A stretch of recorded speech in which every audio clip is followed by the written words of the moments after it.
Pourquoi passer de l'assurance vie au private equity? Voilà le sujet qui va nous animer à présent dans l'œil de l'expert. Et pour en parler, nous avons le plaisir de recevoir sur le plateau de Smart Patrimoine Éric Couder. Bonjour Éric Couder.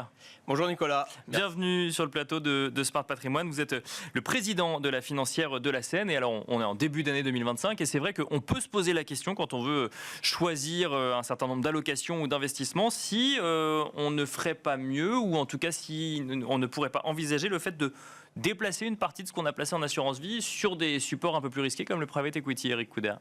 Oui, bien sûr. Alors d'abord, vous avez différentes classes d'actifs concernant l'assurance vie.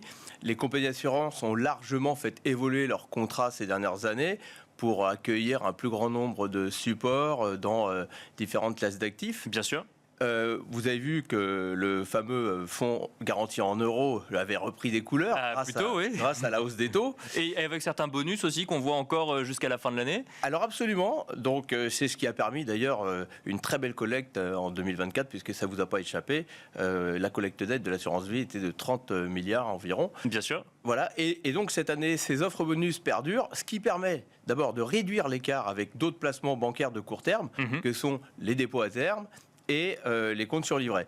Donc ces écarts même parfois s'inversent. Donc ça permet à l'assurance vie de collecter de nouveau. Donc aujourd'hui on va être, la moyenne va s'établir entre 2,5, 2,8% avec le taux bonifié. Cela peut permettre justement d'attirer de la collecte pour les assureurs. Mais maintenant, comme vous le savez... Qu'est-ce qu'on fait de plus ou de différent? Et voilà, maintenant si vous voulez augmenter votre rendement, et là vous avez plusieurs solutions. Soit vous acceptez des échéances, d'accord, soit vous acceptez l'illiquidité, soit vous acceptez la volatilité. D'accord. Alors accepter la volatilité, tout le monde connaît. Les actions. Il suffit, voilà, des supports actions, obligations.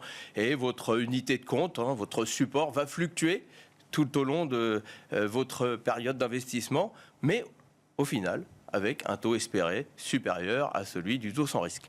Bon. Ensuite, vous avez... les échéances. Les échéances. Alors, une espèce d'hybride. Aujourd'hui, grâce à la hausse des taux, nous sommes capables de proposer des fonds structurés à capital garanti. D'accord. Pour cela, si vous allez jusqu'au bout de votre échéance, eh bien, vous êtes sûr et certain de récupérer votre mise.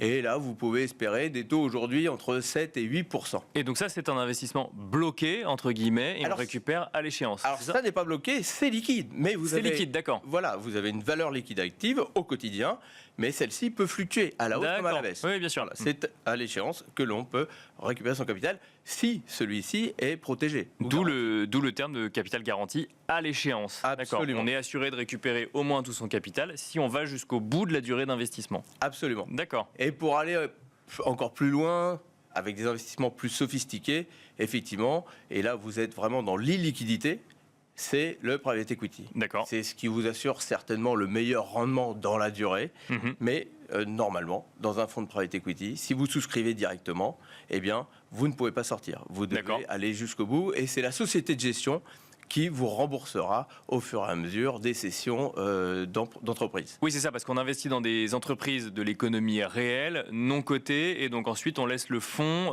décider du meilleur moment de la cession de l'entreprise, et c'est à ce moment-là, finalement, en fait, on est dépendant de la stratégie de la société de gestion pour récupérer sa mise quelque part. Absolument, et surtout le rendement du marché. Et du marché, oui, bien sûr. Et il faut effectivement pouvoir céder, donc il faut qu'il y ait un marché, de la liquidité sur cette classe d'actifs.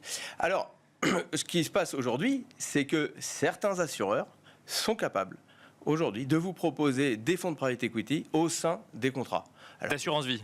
Absolument. Et donc on revient au début, dans un des contrats les plus liquides du marché, on retrouve un produit qui est le plus illiquide du marché. Absolument. Et comment on fait? Alors certaines compagnies d'assurance sont capables de le faire, c'est-à-dire qu'elles vont assurer la liquidité sur une valorisation souvent hebdomadaire. Et c'est effectivement, si jamais nous étions dans une situation avec une forte décollecte, c'est le fonds général qui ferait tampon, qui assurerait donc de la réception de ces parts. Est-ce que, dernière question très rapide, on pense souvent diversification en matière de risque. Est-ce qu'il faut penser diversification en matière de liquidité également, Éric Couder? Absolument, mais surtout la liquidité dépend de vos projets, de votre horizon de placement. C'est très personnel. Et c'est là notre travail de l'évaluer auprès de nos clients.